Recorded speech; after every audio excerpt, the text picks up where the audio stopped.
4 जनवरी 2025 प्रातः मुरली। ओम शांति। बाप दादा मधुबन।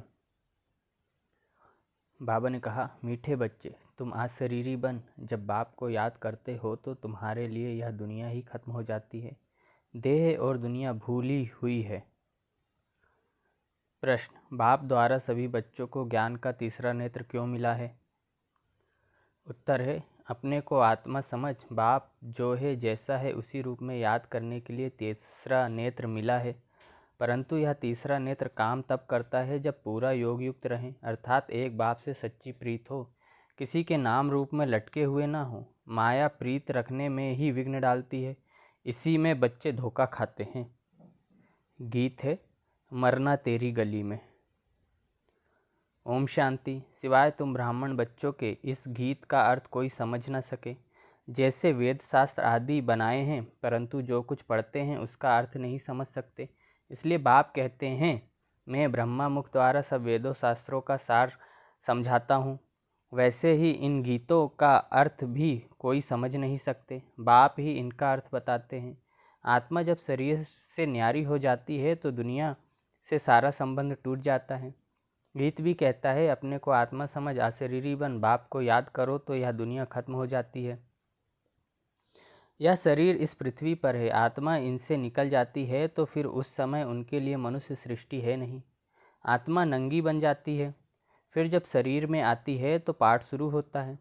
फिर एक शरीर छोड़ दूसरे शरीर में जाकर प्रवेश करती है। वापिस महतत्व में नहीं जाना है, उड़कर दूसरे शरीर में जाती है।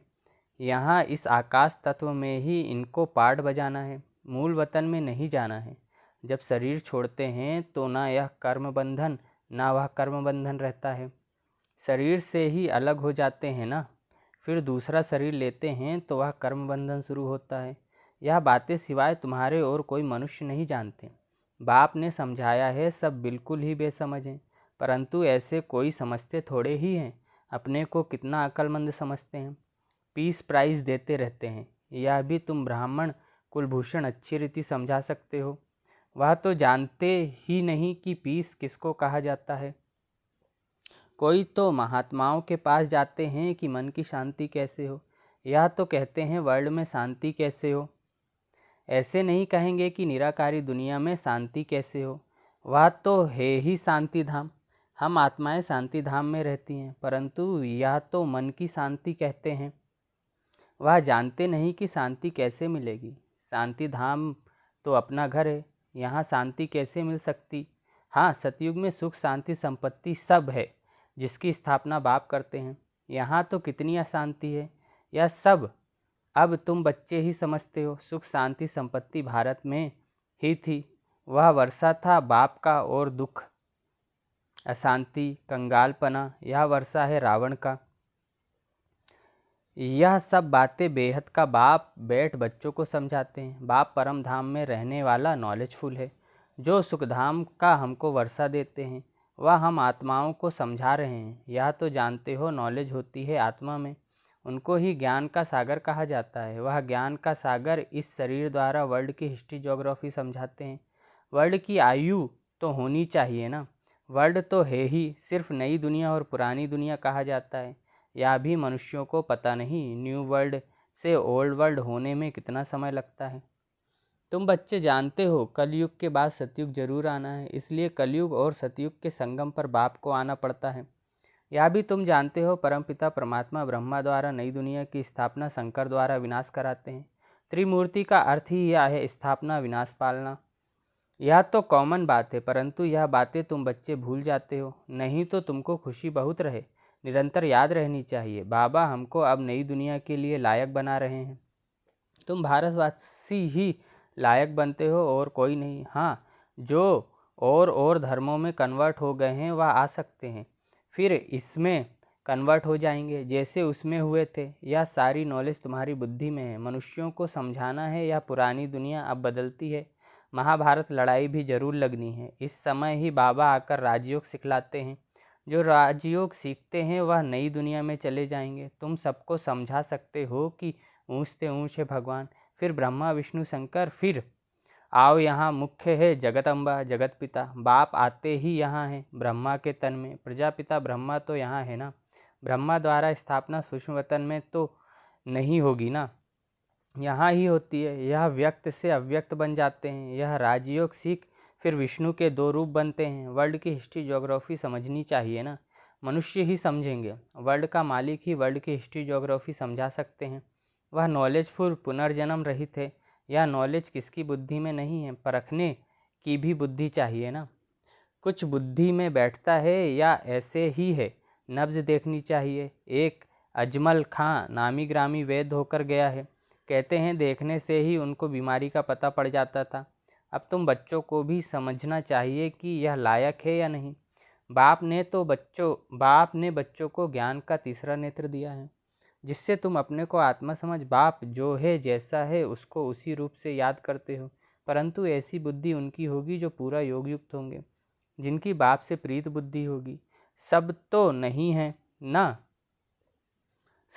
है ना, एक दो के नाम रूप में लटक पड़ते हैं। बाप कहते हैं प्रीत तो मेरे साथ लगाओ ना। माया ऐसी है जो प्रीत रखने नहीं देती है। माया भी देखती है, हमारा ग्राहक जाता है तो एकदम नाक कान से पकड़ लेती है। फिर जब धोखा खाते हैं तब समझते हैं माया से धोखा खाया। माया जीत जगत जीत बन नहीं सकेंगे, ऊंच पद पा नहीं सकेंगे, इसमें ही मेहनत है। श्रीमत कहती है मामेकम याद करो तो तुम्हारी जो पतित बुद्धि है वह पावन बन जाएगी, परंतु कईयों को बड़ा मुश्किल लगता है। इसमें सब्जेक्ट एक ही है, अल्फ और बे, बस 2 अक्षर भी याद नहीं कर सकते हैं। बाबा कहते हैं अल्फ को याद करो, फिर अपनी देह को दूसरे की देह को याद करते रहते हैं। बाबा कहते हैं देह को देखते हुए तुम मुझे याद करो। आत्मा को अब तीसरा नेत्र मिला है मुझे देखने समझने का, उससे काम लो। तुम बच्चे अभी त्रिनेत्री त्रिकालदर्शी बनते हो, परंतु त्रिकालदर्शी भी नंबरवार है। नॉलेज धारण करना कोई मुश्किल नहीं है, बहुत ही अच्छा समझते हैं, परंतु योग बल कम है। देही अभिमानीपना बहुत कम है। थोड़ी बात में क्रोध गुस्सा आ जाता है, गिरते रहते हैं, उठते हैं गिरते हैं, आज उठे कल फिर गिर पड़ते हैं। देह अभिमान मुख्य है, फिर और विकार लोभ मोह आदि में फंस पड़ते हैं। देह में भी मोह रहता है ना। माताओं में मोह जास्ती होता है। अब बाप उससे छुड़ाते हैं। तुमको बेहद का बाप मिला है, फिर मोह क्यों रखते हो। उस समय शक्ल बातचीत ही बंदर मिसल हो जाती है। बाप कहते हैं नष्टो मोहा बन जाओ, निरंतर मुझे याद करो। पापों का बोझ सिर पर बहुत है, वह कैसे उतरे, परंतु माया ऐसी है याद करने नहीं देगी। भल कितना भी माथा मारो, घड़ी घड़ी बुद्धि को उड़ा देती है। कितनी कोशिश करते हैं हम मोस्ट विलबेड बाप की ही महिमा करते रहें। बाबा बस आपके पास आए कि आए, परंतु फिर भूल जाते हैं, बुद्धि और तरफ चली जाती है। यह नंबर 1 में जाने वाला भी पुरुषार्थी है ना। बच्चों की बुद्धि में यह याद रहना चाहिए कि हम गॉड फादरली स्टूडेंट है। गीता में भी है भगवान वाच, मैं तुमको राजाओं का राजा बनाता हूँ। सिर्फ शिव के बदले श्री कृष्ण का नाम डाल दिया है। वास्तव में शिव बाबा की जयंती सारी दुनिया में मनानी चाहिए। शिव बाबा सबको दुख से लिबरेट कर गाइड बन ले जाते हैं। यह तो सब मानते हैं कि वह लिबरेटर गाइड है, सबका पतित पावन बाप है, सबको शांति धाम सुख धाम में ले जाने वाला है, तो उनकी जयंती क्यों नहीं मनाते हैं। भारतवासी ही नहीं मनाते हैं, इसलिए ही भारत की यह बुरी गति हुई है। मौत भी बुरी गति से होता है। वह तो बॉम्ब्स ऐसे बनाते हैं, गैस निकला और खल्लास, जैसे क्लोरोफॉर्म लग जाता है। यह भी उन्हों को बनाने ही है। बंद होना इम्पॉसिबल है। जो कल्प पहले हुआ था सो अब रिपीट होगा। इन मुसलों और नेचुरल कैलेमिटीज़ से पुरानी दुनिया का विनाश हुआ था, सो अभी भी होगा। विनाश का समय जब होगा तो ड्रामा प्लान अनुसार एक्ट में आ ही जाएगा। ड्रामा विनाश जरूर कराएगा। रक्त की नदियाँ यहाँ बहेंगी। सिविल वॉर में 1-2 को मार डालते हैं ना, तुम्हारे में भी थोड़े जानते हैं कि यह दुनिया बदल रही है। अब हम जाते हैं सुखधाम, तो सदैव ज्ञान के अतीन्द्रिय सुख में रहना चाहिए। जितना याद में रहेंगे उतना सुख बढ़ता जाएगा। छीछी देह से नष्टो मोहा होते जाएंगे। बाप सिर्फ कहते हैं अल्फ को याद करो तो बे बादशाही तुम्हारी है। सेकंड में बादशाही, बादशाह को बच्चा हुआ तो गोया बच्चा बादशाह बनाना। तो बाप कहते हैं मुझे याद करते रहो और चक्र को याद करो तो चक्रवर्ती महाराजा बनेंगे। इसलिए गाया जाता है, सेकंड में जीवन मुक्ति, सेकंड में बेगर टू प्रिंस। कितना अच्छा है। तो श्रीमत पर अच्छी रीति चलना चाहिए, कदम कदम पर राय लेनी होती है। बाप समझाते हैं, मीठे बच्चे ट्रस्टी बनकर रहो तो ममत्व मिट जाए, परंतु ट्रस्टी बनना मासी का घर नहीं है। या खुद ट्रस्टी बने हैं, बच्चों को भी ट्रस्टी बनाते हैं या कुछ भी लेते हैं क्या? कहते हैं तुम ट्रस्टी हो, संभालो। ट्रस्टी बने तो फिर ममत्व मिट जाता है। कहते भी हैं ईश्वर का सब कुछ दिया हुआ है, फिर कुछ नुकसान पड़ता है या कोई मर जाता है तो बीमार हो पड़ते हैं, मिलता है तो खुशी होती है। जबकि कहते हो ईश्वर का दिया हुआ है तो फिर मरने पर रोने की क्या दरकार है। परंतु माया कम नहीं है, मासी का घर थोड़े ही है। इस समय बाप कहते हैं, तुमने हमको बुलाया है कि इस पतित दुनिया में हम नहीं रहना चाहते हैं, हमको पावन दुनिया में ले चलो, साथ ले चलो। परंतु इसका अर्थ भी समझते नहीं। पतित पावन आएगा तो जरूर शरीर खत्म होगा ना, तब तो आत्माओं को ले जाएंगे। तो ऐसे बाप के साथ प्रीत बुद्धि होनी चाहिए, एक से ही लव रखना है, उनको ही याद करना है।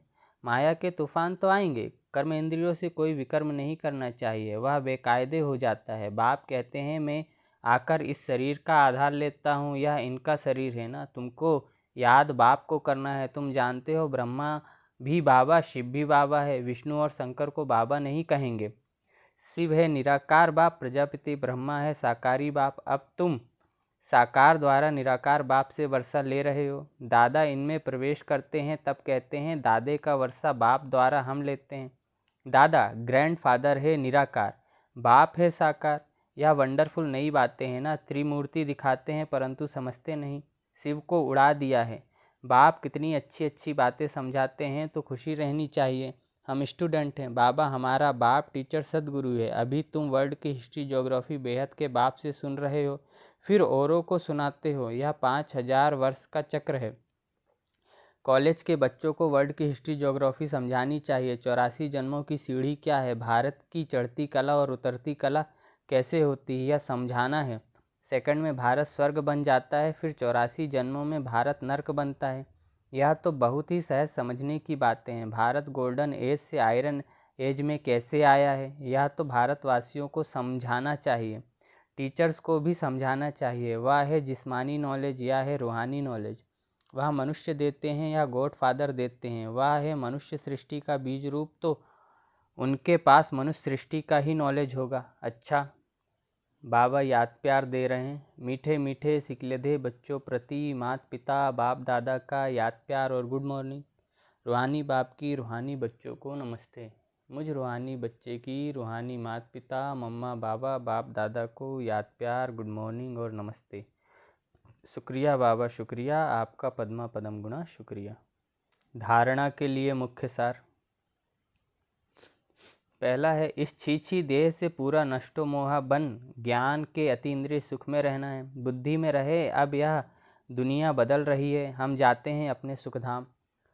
दूसरा है, ट्रस्टी बनकर सब कुछ संभालते हुए अपना ममत्व मिटा देना है। एक बाप से सच्ची प्रीत रखनी है, कर्म इंद्रियों से कभी भी कोई विकर्म नहीं करना है। वरदान है, ब्रह्मा बाप समान श्रेष्ठ ते श्रेष्ठ तस्वीर बनाने वाले परोपकारी भव। विस्तार है, श्रेष्ठ स्मृति और श्रेष्ठ कर्म द्वारा तकदीर की तस्वीर तो सभी बच्चों ने बनाई है। अभी सिर्फ लास्ट टचिंग है संपूर्णता की, वह ब्रह्मा बाप समान श्रेष्ठ से श्रेष्ठ बनने की। इसके लिए परोपकारी बनो, अर्थात स्वार्थ भाव से सदा मुक्त रहो। हर परिस्थिति में, हर कार्य में, हर सहयोगी संगठन में जितना निस्वार्थपन होगा उतना ही पर उपकारी बन सकेंगे। सदा स्वयं को भरपूर अनुभव करेंगे, सदा प्राप्ति स्वरूप की स्थिति में स्थित रहेंगे, स्व के प्रति कुछ भी स्वीकार नहीं करेंगे। स्लोगन है, सर्वस्व त्यागी बनने से ही सरलता व सहनशीलता का गुण आएगा।